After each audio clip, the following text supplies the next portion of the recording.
So the next section that we're going to talk about in solving is looking at polynomials and of higher degrees. You've looked at polynomials such as quadratics, where you have an x squared. So now we're going to talk about polynomials that'll be to the third power or fourth power or fifth power, or could be higher. So before we do that, let's talk about what a polynomial looks like. First of all, the f of x is just a y.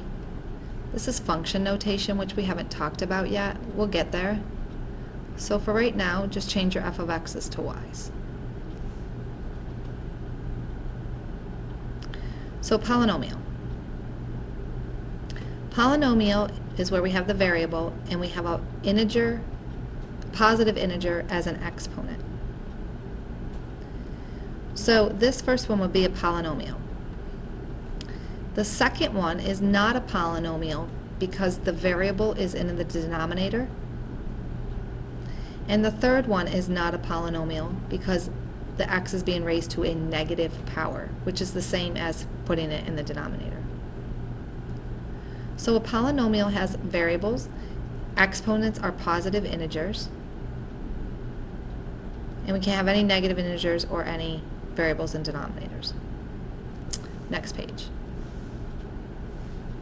So we're going to talk about factoring, and we factor in order to solve. So think about a quadratic. If you have a quadratic, you factor by reverse foiling. Once you reverse foiled, you set each part equal to 0, and then you solve. When you solve the quadratic, the answers are called solutions. They could be called the roots of the polynomial, or they could be called the zeros. Don't confuse that with the number 0. Zeros are simply solutions, roots, all of that are where it crosses the x-axis.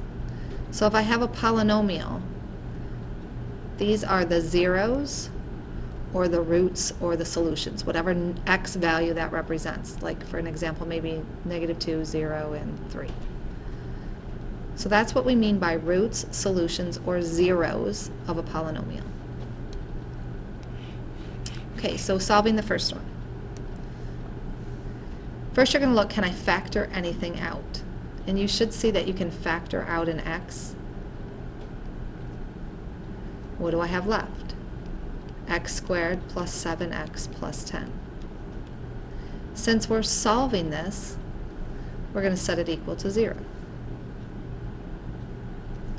From there, we can reverse FOIL what's left. X plus 5, x plus 2.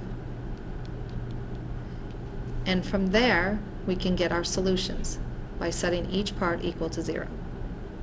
So x equals 0, x plus 5 equals 0, so x equals -5, x plus 2 equals 0, so x equals -2.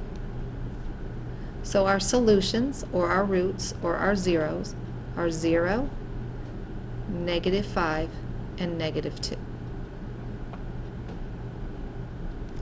In the second example, there's no common factor. So what we have to do here is factor by grouping. We did a little bit of this with quadratics, so now we're just going to do it with higher powers. First thing, there's a mistake right here. That 3 should be a 4. So factor by grouping says, look at your first two factors. What is common to both of those? Your answer is x to the third. What do you have left? X plus 3. Now you look at your second two, or your last two, sorry. What is common to those?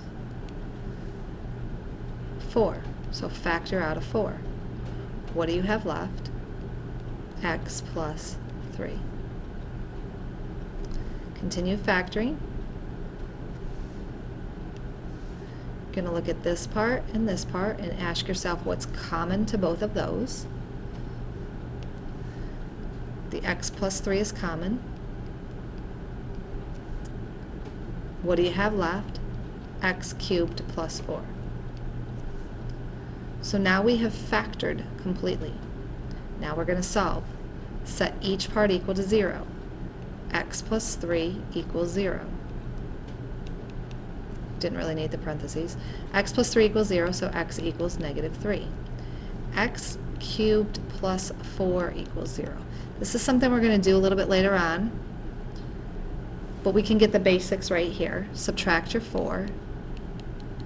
And if something's cubed, to get rid of the cubed, we can take the cube root, or cube root could be the 1/3 power. If we raise this to the 1/3 power, we learned rules of exponents in 9th grade. 3 to the 1/3 power is just x to the first power. So if we raise the one side to the 1/3 power, we'd have to raise the other side to the 1/3 power. And that's as far as you have to go. We don't have to find a decimal equivalent to that.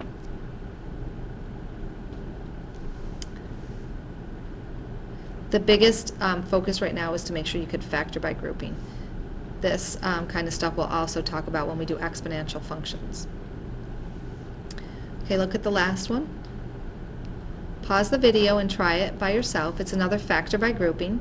So look at what we did in this example and see if you can do it. Okay, so factor by grouping, looking at your first two factors, you can factor out an x squared. You have an x minus 7 left. Second two, factor out a 3.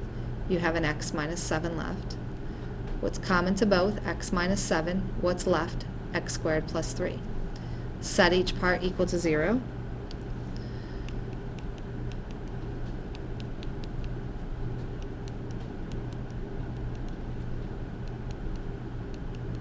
So this is a little weird.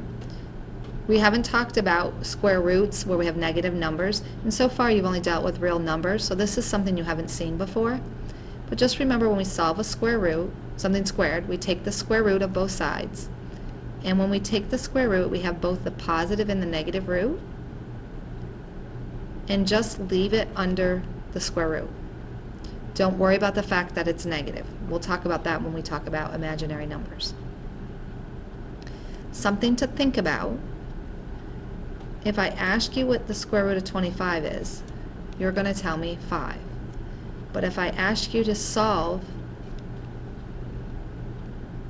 x squared equals 25, your answer should be both positive and negative 5, because negative 5 squared is also 25. So when we talk about the square root of a number, it's implied that we're giving the positive answer. But when we're solving, we have to include every answer, which also includes the negative. So a quick recap. We're looking at polynomial functions. If we can factor out a common term or common factor, you factor that out and then continue to factor using reverse FOIL that we learned before. If you don't have a common factor, we do factor by grouping and then continue to solve. When things are raised to a power like x cubed, we raise it to the reciprocal power to finish solving. And just like this, square root is the same thing as the 1/2 power. In square roots, we need both the positive and negative root, and we're going to worry about the negative under a square root at another time.